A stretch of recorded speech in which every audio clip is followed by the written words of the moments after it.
Right, Mud, this is my cheat sheet for Monday, January the 30th. We've been the epicenter of the political landscape over the course of the past week, and I had quite the incredible weekend. You want to talk about what these candidates have been going through.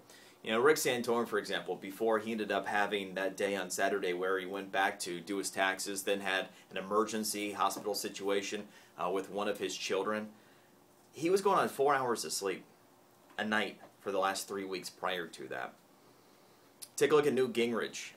He was in, and I know with an event I was fortunate enough to attend and get to spend some quality time one-on-one with Speaker Gingrich. Man was going on about 4 to 5 hours of sleep. And I didn't get any back behind the scenes time with Mitt Romney, but did spend some time on the phone with him. Here's what I can tell you. People are really cynical about the political process. People are really cynical about a lot of the so-called power players and the wealthier individuals. What I can tell you is that there's a lot of passion out there. And not one time, not in closed circles, did I ever hear anything that is fitting of the stereotypical BS that people are so cynical about in politics. The bottom line, regardless of the candidates that I came across or the means of the people that may have hosted or continue to host some of the events, fundraise, whatever the case for the candidates, is because they genuinely believe in trying to do the right thing. Now, we don't always see eye to eye on what the right thing might be. But in terms of the amount of cynical behavior is out there, I can tell you that there are a lot of people that give a hell of a lot of concern about this country. A lot of people have a lot of passion. A lot of people that want to see a better day in the United States of America again. So with what was otherwise an incredible weekend, from a special evening Friday night with Speaker Gingrich, Lincoln Day dinner, where there's Speaker Gingrich and Herman Cain, and Tea Party events that included Rick Santorum from his hospital bed, along with Speaker Gingrich and Governor Romney. Whatever the outcome of this GOP primary is, I can tell you this much. There are a lot of people that care a hell of a lot about the United States of America. And there are a lot of good candidates, regardless of what a lot of people end up saying. A lot of good people involved. Talk a little bit about the race in the stock market. There's always been a connection between presidential politics and the stock market. It will not come as a surprise to you that generally investment-minded people would rather see Republican control of Congress and the presidency. A lot of that has to do with tax policy, especially the treatment towards the stock market. What you're seeing in particular, though, is the primary actually begin to shape this. For example, last week when Newt Gingrich ended up winning the South Carolina primary, you ended up seeing a pop at the beginning of the week before some of the poll numbers with him head-to-head with President Obama were showing such a big landslide. And there's a big reason. Newt Gingrich has a plan out there that would include a 0% rate on cap gains.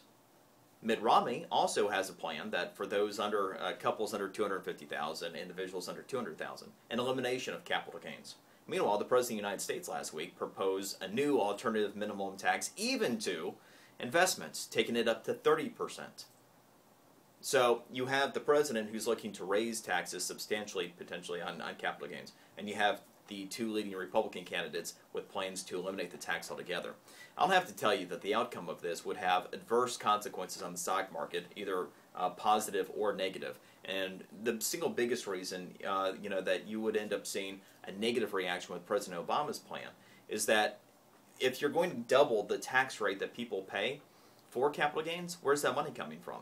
Most often, they're investments. They sell more investments to raise the money to pay the taxes, and they look to investments where they don't get taxed so high, so they would stay away from the stock market. So the GOP race has a lot to do with the outcome of the stock market this year, which, as you know, at the beginning of the year, I said had a very good chance of having a very strong year, and we've had one of the strongest Januaries in modern history on our hands, and it has everything to do, and let me be perfectly clear, everything to do with the tax policy surrounding Newt Gingrich and Mitt Romney.